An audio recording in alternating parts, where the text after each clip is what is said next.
যে আওয়ামী লীগকে ছাত্র নাগরিক রাস্তার মধ্যে তাজা রক্ত ঢেলে দিয়ে বাংলাদেশ থেকে উৎখাত করেছি, আজকে সেই আওয়ামী লীগকে পুনর্বাসনের জন্য ষড়যন্ত্র করা হচ্ছে। বিদেশে বসে ষড়যন্ত্র অব্যাহত রয়েছে। রাজনৈতিক দলের মধ্যে বিভিন্ন রাজনৈতিক দল নির্বাচনী ফায়দা নেওয়ার জন্য আওয়ামী লীগকে পুনর্বাসনের জন্য ব্যাকডোর ডিপ্লোমেসিতে যুক্ত হচ্ছেন। আমরা আপনাদেরকে সতর্ক করে দিতে চাই, এই ছাত্র নাগরিকের হারানোর কিছুই নাই। এক খাপে দুই তলোয়ার যেভাবে থাকতে পারে না, ঠিক একইভাবে 5 আগস্ট পরবর্তী সময়ে বাংলাদেশে আওয়ামী লীগ এবং এনসিপি থাকতে পারে না। যদি কেউ আওয়ামী লীগকে পুনর্বাসন করতে চায়, উত্তরপাড়া থেকে যদি আওয়ামী লীগ পুনর্বাসনের কোন ষড়যন্ত্র করা হয়, 5 আগস্ট যেভাবে গণভবন এবং বঙ্গভবনের যে পরিণত হয়েছে, আওয়ামী লীগকে যারা পুনর্বাসন করতে চাইবে ঠিক তাদের পরিণতি এবং তাদের ফলাফল একই রকম। আজকে প্রোগ্রামের টাইটেলটা দেওয়া হয়েছে যে 47, 71 এবং 24-এর বিজয়ের পরিক্রমা। তো 47-এ যদি বিজয় হইতোই তাহলে 71 হইতো না, আবার 71-এ যদি বিজয় হইতো তাহলে আবার 24 হইতো না। তার মানে হচ্ছে যে এই যে একটা আমাদের এই পরিক্রমাটা, এটা মানে বিজয়ের পরিক্রমা না, এটা হচ্ছে যে আমাদের জাতিগত যে আমরা প্রতারিত হয়েছি, এটা হচ্ছে আমাদের জাতিগত প্রতারণার পরিক্রমা। আমরা 47-এ প্রতারিত হয়েছি, 71-এও প্রতারিত হয়েছি, 24-এ প্রতারিত হচ্ছে কিনা এই বর্তমানটা ভবিষ্যৎ হচ্ছে সিদ্ধান্ত নেবে। তবে বর্তমান যেভাবে চলছে আবার যে কোনো একটা সময়ে ভবিষ্যতের কোনো এক বর্তমানে আবার এরকম এক সেমিনার আবার করে আমাদের এরকম একটা আইরনিক একটা টাইটেল দিয়ে আবার কোনো প্রোগ্রাম হইলেও হইতে পারে, তবে আমরা সেটা চাই না। আজকে নরেন্দ্র মোদী একটা স্ট্যাটাস দিয়েছে আজকে, তো আমি নরেন্দ্র মোদীর স্ট্যাটাসে একটা ফ্রেজ আছে, মানে খুবই গুরুত্বপূর্ণ একটা ফ্রেজ, যেটাকে আমাদেরকে একটু লোকেট করতে হবে। উনি আজকের এই বিজয়টাকে উনি বলেছেন India's historic victory in 1971। India's, so the focus was in India's positiveness.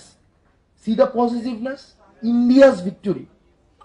এবং এক্ষেত্রে কারো হিস্সা স্বীকার করে নাই। একটা ম্যাচের উইনার একজনই হয়, ট্রফি একজনই থাকে, ট্রফি তো একজনই পায়। তাইলে 71-এর ট্রফি যদি ইন্ডিয়া পায় তাহলে বাংলাদেশ পাইছে কি? আবার যদি এটা বাংলাদেশের ট্রফি হয় তাহলে ইন্ডিয়া কিভাবে দাবি করে যে এটা আমাদের ইন্ডিয়ার ভিক্টরি, এবং ট্রফিটা কোথায়, কই? তার মানে আমরা এখানে মানে এই সিচুয়েশনটা is generating more confusions, more questions than answer. Constantly এটা কিন্তু আমাদের কনফিউশন জেনারেট করছে, আমাদের হচ্ছে এটা কোয়েশ্চেন জেনারেট করছে। আমাদের কোয়েশ্চেন, এটা থেকে আমি কোনো সিদ্ধান্ত যাইতে যাচ্ছি না, আমি কিছু কোয়েশ্চেন অ্যারাইজ হয়েছে। আমরা ধরে নেই একটা হাইপোথেটিক্যাল ওয়ার্ল্ডে এটা ইন্ডিয়ার ভিক্টরি, আমরা ধরে নিচ্ছি এটা ইন্ডিয়ার ভিক্টরি। তার মানে পাকিস্তানের সাথে ইন্ডিয়া যুদ্ধ করেছে এবং ইন্ডিয়ার বিজয় হয়েছে। তার মানে তৎকালীন সময়ে যারা পাকিস্তানের পক্ষে ছিল, তো তার মানে তাদের অবস্থানটা তাহলে সঠিক ছিল না? আমি জাস্ট প্রশ্ন করছি, এটা কিন্তু উত্তর না। আমি প্রশ্ন করছি, এটা উত্তর না। তার মানে হ্যাঁ, আমি তো বললাম এটা হাইপোথেটিক্যাল, আমরা ধরে নেই দুইটা সিচুয়েশন। আমি দুইটা সিচুয়েশন ধরে নেই, যে দুইটা সিচুয়েশন, একটা সিচুয়েশনে আমি কথা বলছি, আমার কথা বলার আজকে হচ্ছে নরেন্দ্র মোদী স্ট্যাটাসটা নিয়ে কথা বলছি। আমি ধরে নিচ্ছি নরেন্দ্র মোদী যে ক্লেম করেছে, মানে whenever you are coming up with a claim you must come up with some supporting detail, right? চলেন আমরা দেখি ওনার আর্গুমেন্টটা ঠিক, এটা ইন্ডিয়াস ভিক্টরি। তাই ইন্ডিয়াস ভিক্টরি যেহেতু ছিল, তার মানে পাকিস্তানের পক্ষে যারা ছিল, আমরা এখন যাদেরকে মুক্তিযুদ্ধের বিরোধী শক্তি, রাজাকার, আমরা পাকিস্তানের পক্ষে বলছি, আমরা এই যে ন্যারেটিভটা যাদের এগেইনস্টে যাচ্ছে, তার মানে ইন্ডিয়ার তাদের যে অবস্থানটা, তারা চায় না ইন্ডিয়া জিতুক, তো তার মানে অবস্থানটা তাদের সঠিক ছিল। ওকে, 1 নম্বর বিষয়, এটা হচ্ছে একটা সিনারিও। এবার চলেন দ্বিতীয় সিনারিওতে আমরা দেখি, যদি এটা আমাদের তাদের অবস্থান যদি সঠিক হয়ে থাকে, তার মানে কি এটা ইন্ডিয়ার ভিক্টরি না, এটা ইন্ডিয়ার ভিক্টরি না, এটা বাংলাদেশের ভিক্টরি। যদি আমরা তাদেরকে বলছি যে তারা স্বাধীনতা বিরোধী, তারা হচ্ছে আমরা তাদেরকে আদারাইজ করছি, আমাদের শত্রু বানাচ্ছি এবং তারা আমাদের শত্রু, আমি ৭১কে বিশ্বাস করি তারা শত্রু, তার মানে কি ইন্ডিয়া যে দাবিটা করছে এই দাবিটা হচ্ছে সম্পূর্ণভাবে একটা মিথ্যা তথ্য, সম্পূর্ণভাবে মিথ্যা।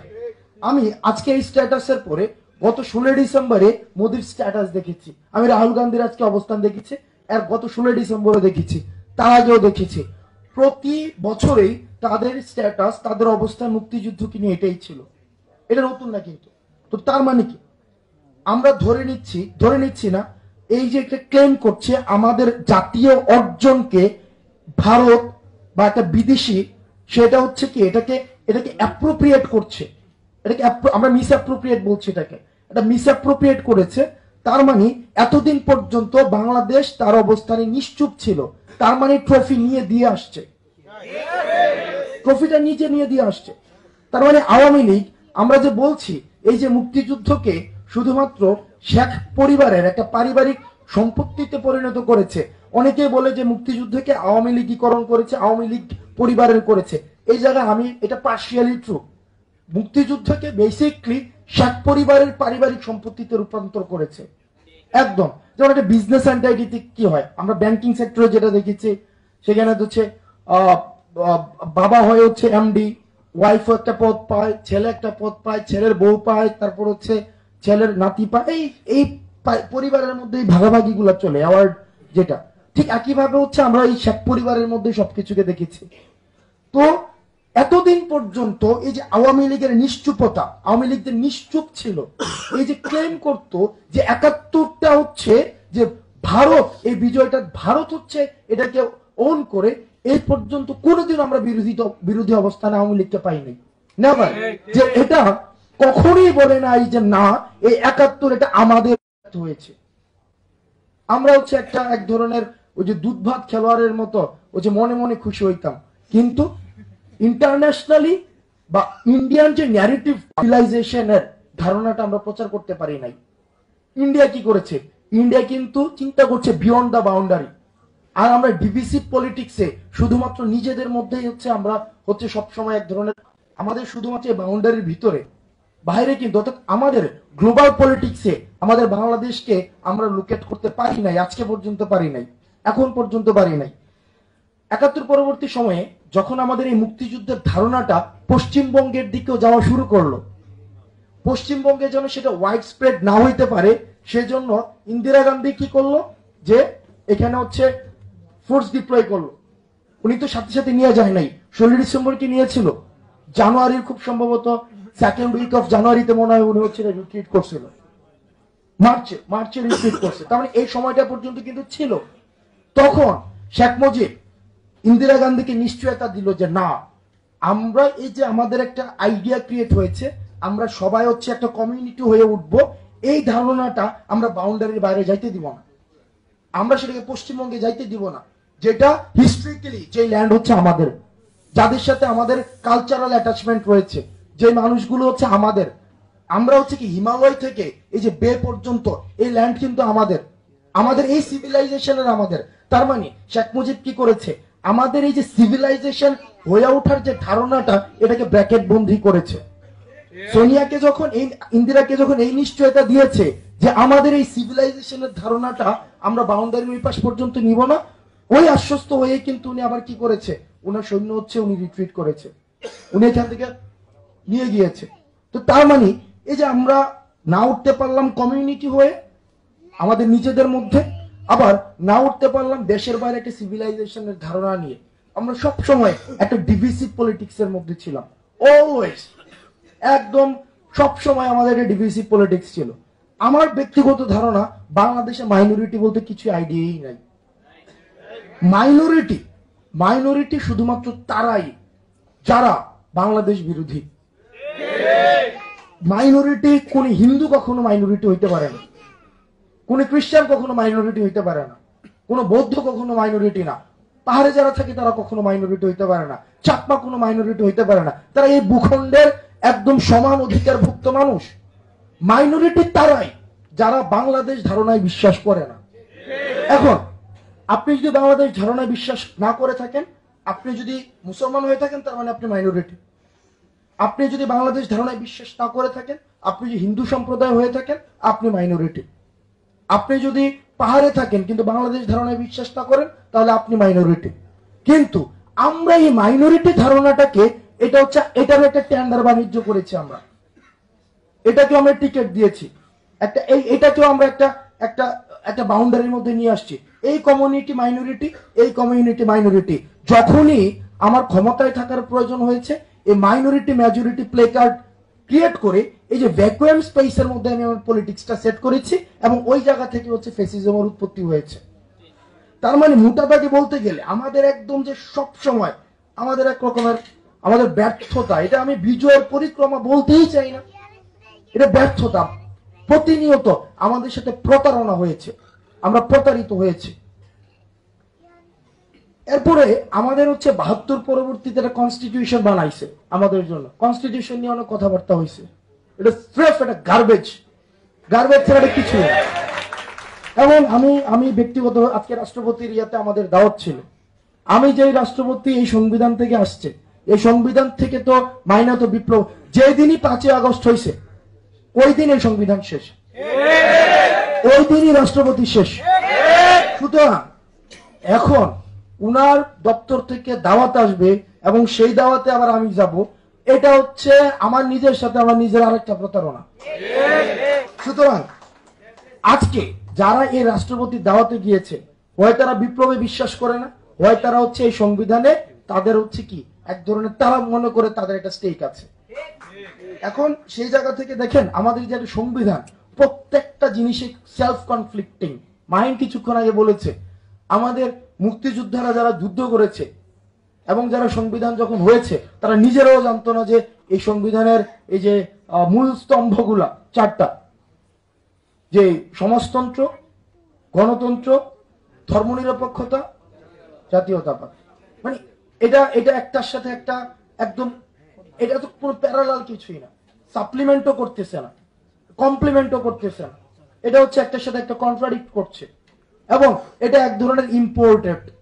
অর্থাৎ বাংলাদেশে আমি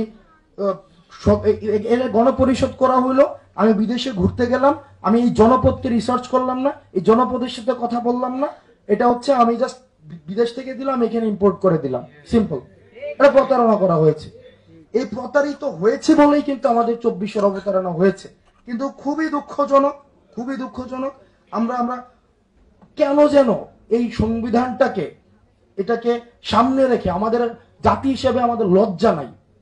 যে সংবিধান রাজনীতিবিদদের রাজনীতি করার অধিকার কেড়ে নিয়েছে, যে সংবিধান লেখকদের লেখার স্বাধীনতা কেড়ে নিয়েছে, যে সংবিধান যারা স্বাধীনভাবে চিন্তা করতে চায় তাদের মগজকে দখল করেছে, যে সংবিধান যারা মেরুদণ্ড সোজা করে যারা বাঁচতে চায় তাদের মেরুদণ্ডকে দাসখতের বিনিময়ে বিক্রি করে দিয়েছে, যে বুদ্ধিজীবী স্বাধীনভাবে কথা বলতে চায় কিন্তু যে সংবিধান ওই বুদ্ধিজীবীর জিহ্বাকে বন্ধ করে দিয়েছে। আমাদের দেখেছি এই 5ই আগস্ট পরবর্তী সময়ে কিছু কিছু রাজনীতিবিদদের এই সংবিধানের প্রতি এক ধরনের বিশাল মমত্ববোধ জেগে উঠেছে। এটা আমাদেরকে জাতি হিসেবে আমাদেরকে আবার প্রতারণার দিকে নিয়ে যাচ্ছে, আবার প্রতারণার পরিক্রমাটা আবার বৃদ্ধি করছে। আপনারা দেখেছেন যে আমাদের বিশ্ববিদ্যালয়ে একটা ক্লাব আছে, এটা ব্যান্ড পার্টির মতো একটা ক্লাব, ঢাকা বিশ্ববিদ্যালয় শিক্ষক সমিতি।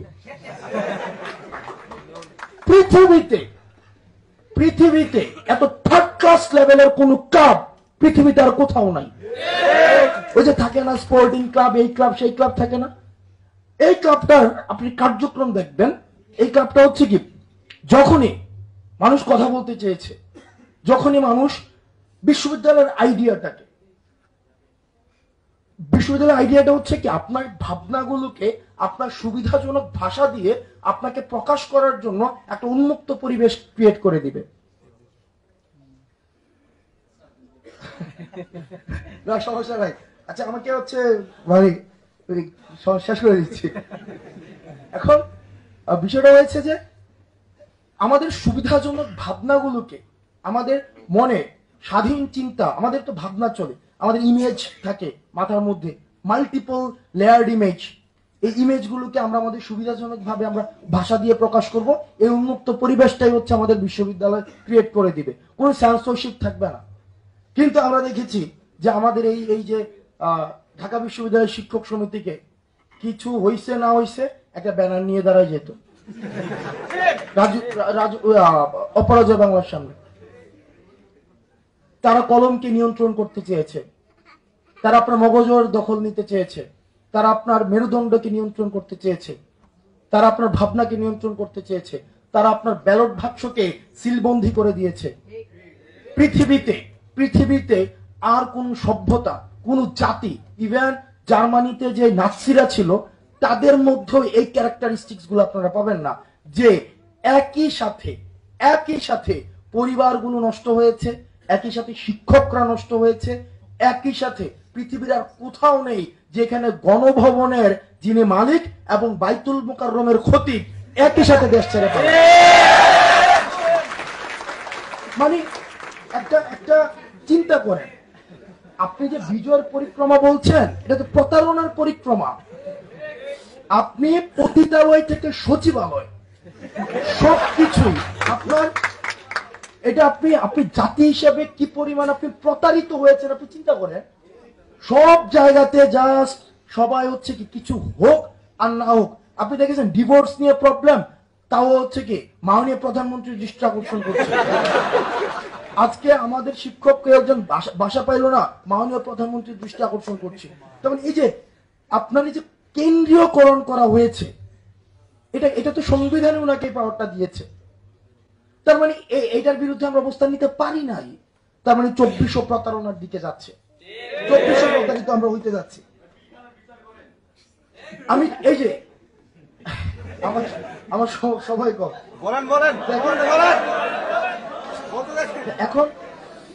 এখন সেই জায়গা থেকে আমরা প্রতারিত হতে চাই না।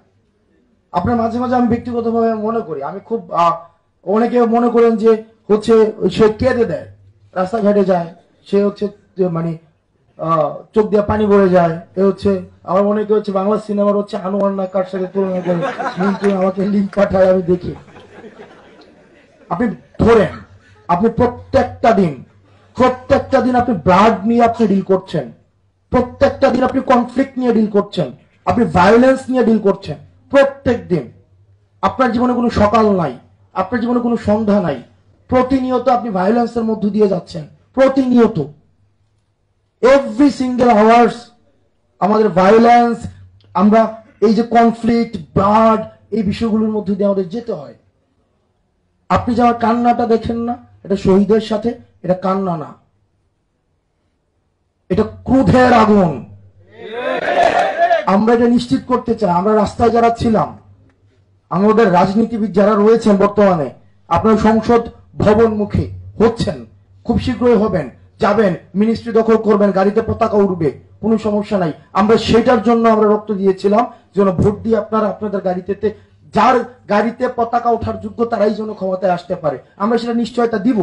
কিন্তু আপনারা আমাদের সাথে যে প্রতারণা করছেন এটা আমরা দেখছি।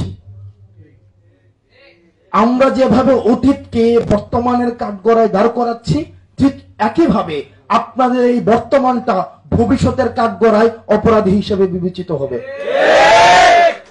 সুতরাং যারা রাজনীতিবিদ রয়েছেন, আপনাদের অভিজ্ঞতার প্রতি সম্মান জানিয়ে বলছি, আপনারা এই তরুণ প্রজন্মকে আপনাদেরকেও বুঝতে হবে আমরা একটা জেনারেশন কনফ্লিক্টের মধ্যে রয়েছি।